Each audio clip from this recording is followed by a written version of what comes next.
We as a people can stand together, stand tall, stand well, stand strong. That is what keeps us going. That is what makes us Africans. That's what makes us humans. That amidst all of this, being human is what we are meant to be. It's one of the oldest cultures, like DK would say. Oldest culture is being human. Who told us the things would be given? Who gave us the answers that we can given?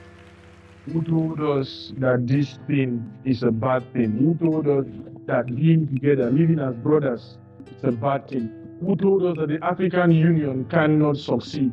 Who told us that people ought to be living the way they are living, exiting the African Union? And you cannot really blame them. In my many years of existence, in my many years of living, all I've been asking myself, to that extent, what is the African Union? I get to hear more about the European Union more so than I hear about African Union. I get to hear more about the African Union only when there is a need to ask for aid from the European Union. I never think about it. The European Union gives aid to the African Union. Isn't that a shame? The same organization.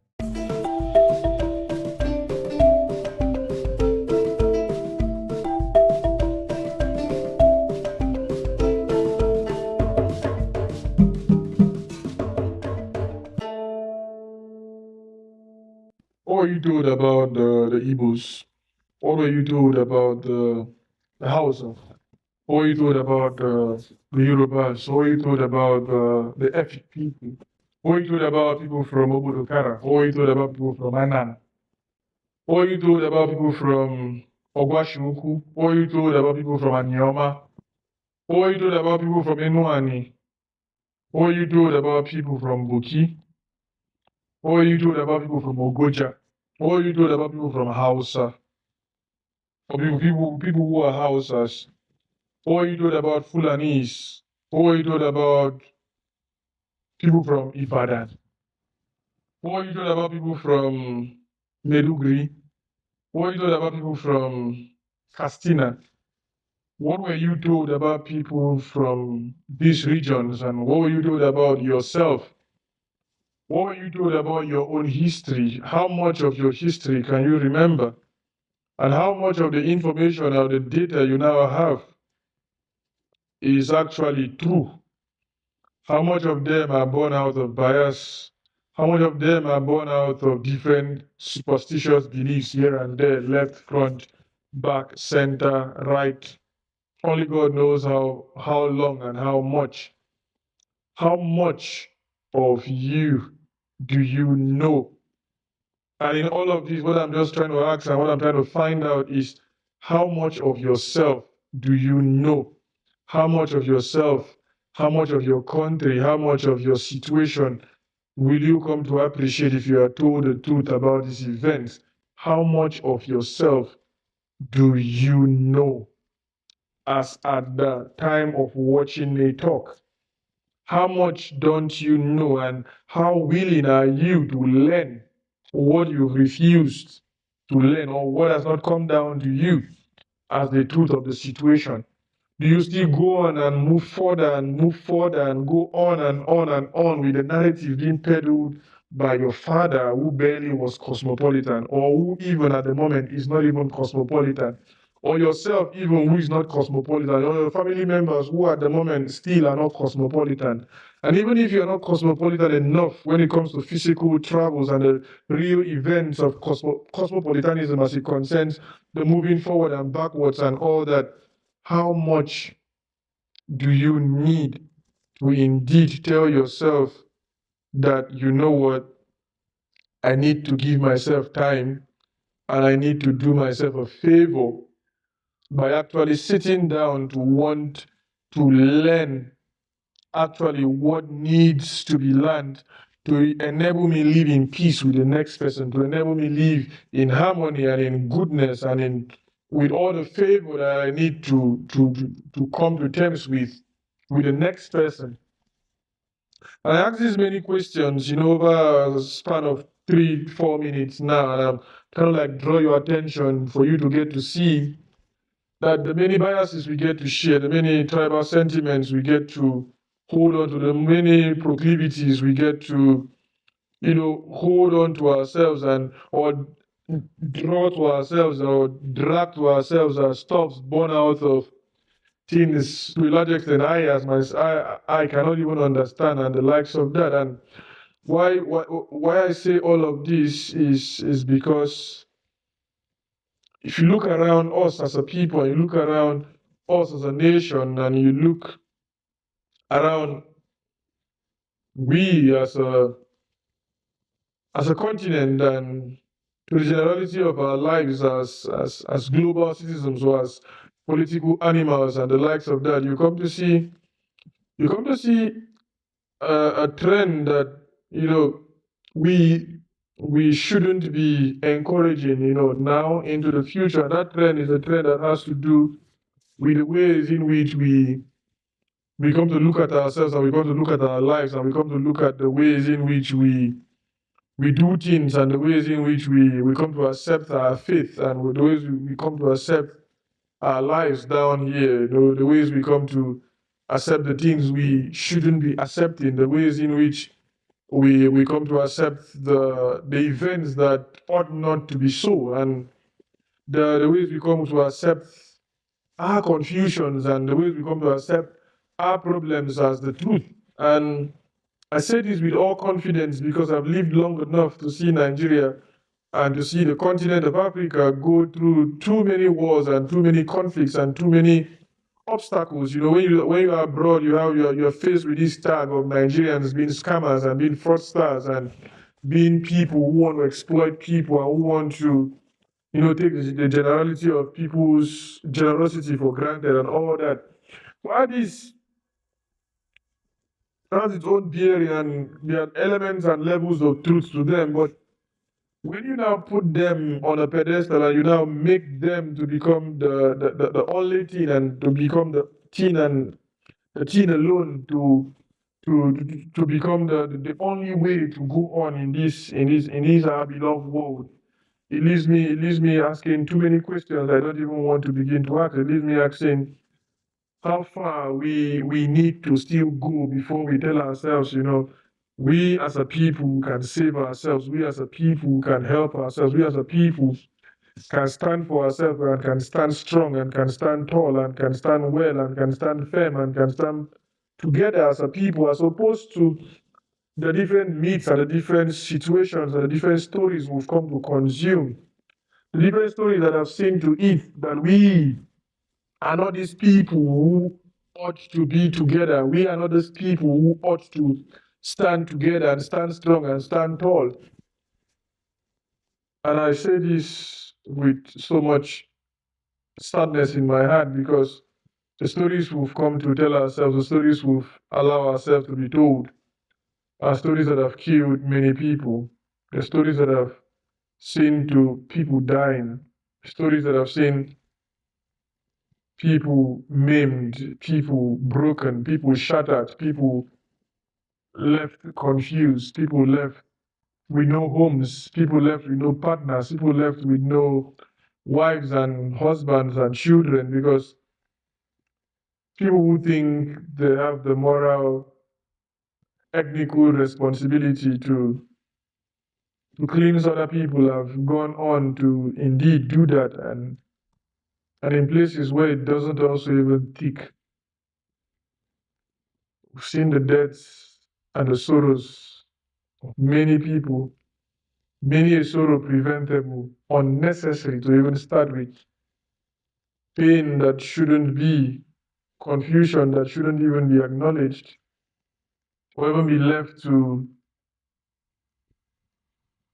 take place to even start with, problems that ought not to be, that ought not to be, that ought not to be, allowed to even happen. So you find the different killings, you find the different problems the continent has seen in the last couple of years, and you find the issues we at the moment record, we find the problems that we as a people still continue to face, problems born out of confusion here and there, problems born out of issues concerning trust. So you find the continent still locked up in these divisions and this idea of Ghana must go, this idea of Nigeria must go. Ghana did it to Nigeria, Nigeria did it back to Ghana, Ghana threatens to do it again, Nigeria threatens to do it again. The whole issue of Lagos being a no man's land and being an all man's land and being a land for some, and the fact that other people, persons have to go, and other persons have to return back to their places. They don't have to vote for elections. They don't have to vote for a lot of stuff. They don't have to talk. They don't have to put their mouths in conversations, because how dare they put their lips and their mouths in conversations? Who the hell do they think they are? When you hear this about conversations, when you hear this about rhetorics being peddled by different people, and you see to it that these conversations continue to go on the way it continues to go on, you're left with a disturbing sense of your own self, because you don't know the next place the next assault will be coming from. You don't know the next place the next casualty will be coming from. It might be you, it might be your son, it might be your daughter, it might be your brother, it might be your sister, it might be somebody you know or someone you don't even know. It doesn't even matter that you need to know the person that the next casualty ought to happen to before you ought to change, before you ought to, make amends and, look at your life the way you ordinarily are supposed to look at your life. To what end do you need to, know the person that is in danger before this danger ought to be prevented?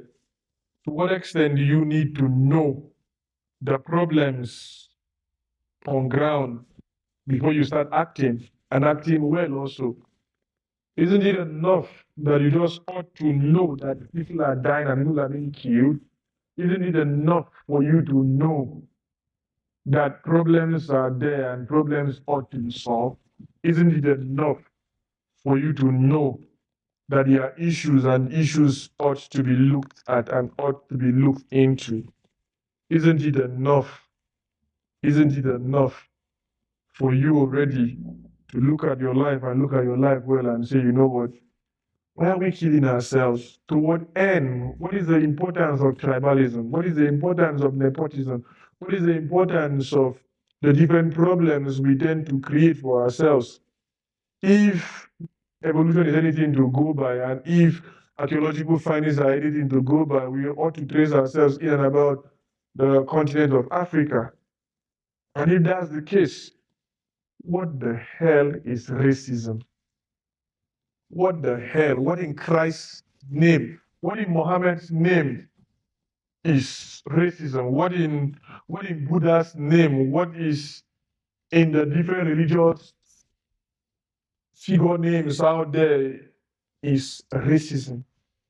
What fuels our bias? What fuels the things we tell ourselves?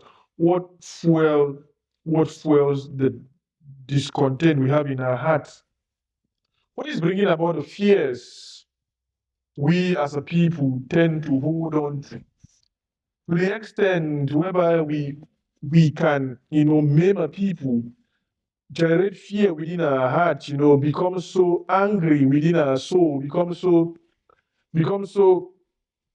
antagonized within our system, to the point whether we hold official protest and tell people, don't come to our land, don't stay in our place, whereby we know we need these people, this Orwellian idea of holding two thoughts, and at the same time still not recognizing the fact that we need foreigners and foreigners also need us. And if the worst comes to the worst and we think we don't need anybody, what the hell are you guys doing in their countries? What the hell are you guys doing with the so-called stupid policies and inhumane policies you get to craft and you get to draft and you get to hold on to and you get to make to maim a people, to break a people, to scatter a people, to shatter a people, to confuse a people, to to bring them to their knees and to bring them to their knees and to bring them to come to you begging for bread, begging for housing, begging for food, begging to be given asylum, begging to be given the basics of humanity, to be given the basics of life. What are you doing? What is it? What is it that makes you so angry? That makes you so afraid of the next man? That makes you so afraid and ashamed of your own self? That makes you to see yourself in other people, but to see your dark side and to see the ugliness in your life and to project it to the next set of people. What is it in your life that gives you this wandering, that gives you this courage to think that you can just talk to the people and talk to them anyhow, and you can just talk to the people and talk to them as you please. And you can just talk to the people and talk to them anyhow and treat them anyhow and cast them aside and then make them see horror and make them see problems and make them see themselves as less a people and make them see themselves as people not worthy of living, a people not worthy of existence. To give yourself this sense of importance and to put yourself on this pedestal that will make them continually see themselves as filth, see themselves as trash, see themselves as rubbish, see themselves as not important. And you also, what is giving you this impression that you ought to present yourself to people in a certain way, you'll be loud and loud and loud. What is giving you this sense of privilege that think you can go to a man's land and not want to learn his language and not want to understand his culture? And you want to project everything upon him and project everything upon him. It's giving you this sense of importance. So it's giving you this sense of arrival. And the generality of all what I'm just trying to say is that we as a people, we as humans, we can do better, we can live well, we can grow together, we can stand strong. We can stand tall if we want to stand tall. We can grow together if we want to grow together. There's nothing stopping us. There's nothing that has said we cannot do all of this stuff, that we cannot grow together as a people. There's nothing that I've said, but there's nothing that has been said even that we as a nation cannot, be one people. We cannot be people loving ourselves and people standing tall by each other. And there's nothing that has also said we cannot be different and respect our diversity. Because the world is just going to continually become, or the world is just continually going to be cosmopolitan as never before. It will just continue to grow and grow and grow in the ways we don't want it to grow. It will just continue to grow and grow and grow in the ways we don't want it to do. But that is what it will do, because that is what the world understands better. That is what it knows best. It knows how to evolve and morph into different things. It knows how to grow and stand strong and stand well and stand and stand and stand on two legs and stand on one leg and maybe three legs. Diplomatic issues left aside, the world even doesn't even come to realize the events happening in and about the whole challenge we tend to tell ourselves about ourselves. So I saw somebody wore a shirt this evening as I was coming down from the tram, and it says "fuck the world." And I begin to ask myself, what is the world? Who is the world? What constitutes the world? Trees, shoes, clothes, bags, the forest, animals, cars, innovation. What really is the world? What ought to be the world? What is the world at the moment? And what shouldn't be the world? What is your reality? Is your reality the world? Is that the generality of life? Is your own part of the continent the world? Is your own part of your research just in and about all there is to life? Is that what you tell yourself? Is that how you lead your life? Is that how you go on? Is that how you do? Is that how you behave? What is it about this tribe? That tribe that brother, that sister that annoys you so much, that annoys you to the point where you think you ought to kill them, that annoys you to the point where you think you need to degrade them and you need to morph them into something they are not, that you need to colonize them and you need to treat them in a particular way, in a particular light. What gives you this? What gives you this assurance? That your life is better than their life, that your religion is better than their religion, that your culture is better than theirs, that their religion is better than yours, or yours is much more superior than theirs. Because the randomness and the probability upon which we end up being here was so random and so probabilistic that it would have been you. It would have been anybody. Anybody. Anybody. I would have been born an American, a Chinese, a Japanese. Same thing with you. So why will you base off all your analysis and all your projection about life on the backdrop or off the backdrop of the very fact that this person was born an Indian, or this person was born a European, or this person was born an African, and even within Africa? Look at the map. Look at how this dystopic the map is. Look at how confused our map is. Look at how rigid our borders are. Look at how porous at the same time our borders are. And look at how we have failed to live lives well. Look at how we have failed to live our lives better. Look at how we have failed to live our lives as humans, to live our lives as people who ought to appreciate ourselves and appreciate our sense of existence. Look at how we have avoided the unity that we ought to be living together with. Look at how we've done and what we've done to ourselves. Look at how we have gone and look at how confused we at the moment are. Look at how stupid we have become.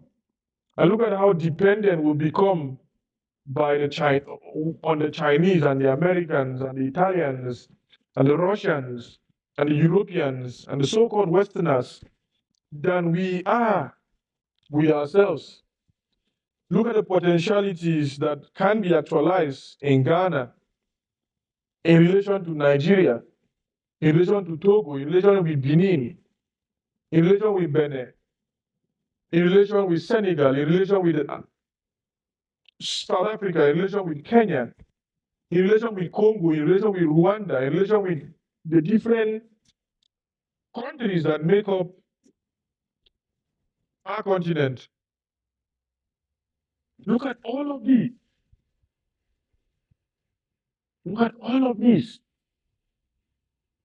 And look at your life. And look at my life. And tell ourselves how stupid we are. And tell ourselves how foolish we've become. And tell ourselves how unassuming we are as a people. And tell yourself how confused we as a people are.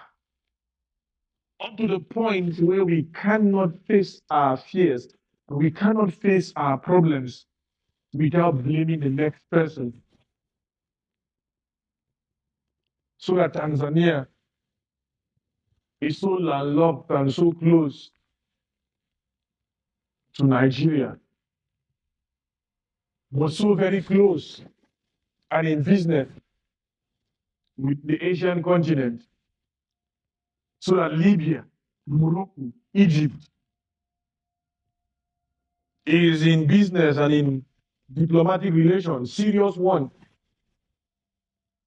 with Poland, with Germany, with Belgium, with Netherlands, the Netherlands, with Greece, with Italy, but it's so far off in conversations with Senegal, with Ethiopia, with Cameroon, with Kenya, with Ghana, with South Africa. and all the nations that make up the country. I'm not saying you cannot pick your friends, you cannot pick your battles, right? I'm saying, what if we turn inward and start asking ourselves, as we started, who told us the things would improve? Who gave us the answers that we given? Who told us that this thing is a bad thing? Who told us that being together, living as brothers, is a bad thing? Who told us that the African Union cannot succeed? Who told us that people ought to be living the way they are living, exiting the African Union? And you cannot really blame them. In my many years of existence, in my many years of living, all I've been asking myself, to that extent, what is the African Union? I get to hear more about the European Union more so than I hear about African Union. I get to hear more about the African Union only when there is a need to ask for aid from the European Union. I even think about it. The European Union gives aid to the African Union. Isn't that a shame? The same organization, the same structure, the same body, one so large, the other one so little, or so small. And yet, the younger one is up there feeding the elder who's refused to imagine a future, who's refused to think for himself, who's refused to do the necessary things he needs to do to make sure that his own life becomes better, as better than he or she can even imagine, as better as he can even imagine, to an extent that other persons will come to her for her generosity. But no, we aren't made or meant to be thinking animals and thinking beings. We are made to, just be alive, We are Nigerians, we're Africans, we shouldn't be stressed. Nobody should disturb us. Those narratives we peddle in our heads and those things we tell ourselves all the time as to how to go and how not to go and how to live and how not to live. These things bother me a whole lot. They give me sleepless night and I don't even know how to start something. I don't even know how to proceed. I don't even know how to go. All I can think about and all I can do is just to hope that, tomorrow will be better. That events of our lives will be good and will be fine. So that we as a people can stand together, stand tall, stand well, stand strong. That is what keeps us going. That is what makes us Africans. That's what makes us humans. That amidst all of this, being human is what we are meant to be. It's one of the oldest cultures, like DK would say. The oldest culture is being human. And until we accept this, we crumble together and we labor in vain. I am Biringkpa in America. I'm your brother. See you next time. If you do like this video, please like, comment, share with your family members, share with your brothers and sisters, your friends, your supposed enemy if you have one, your colleagues at work, and all you think should be listening to this conversation. See you next time.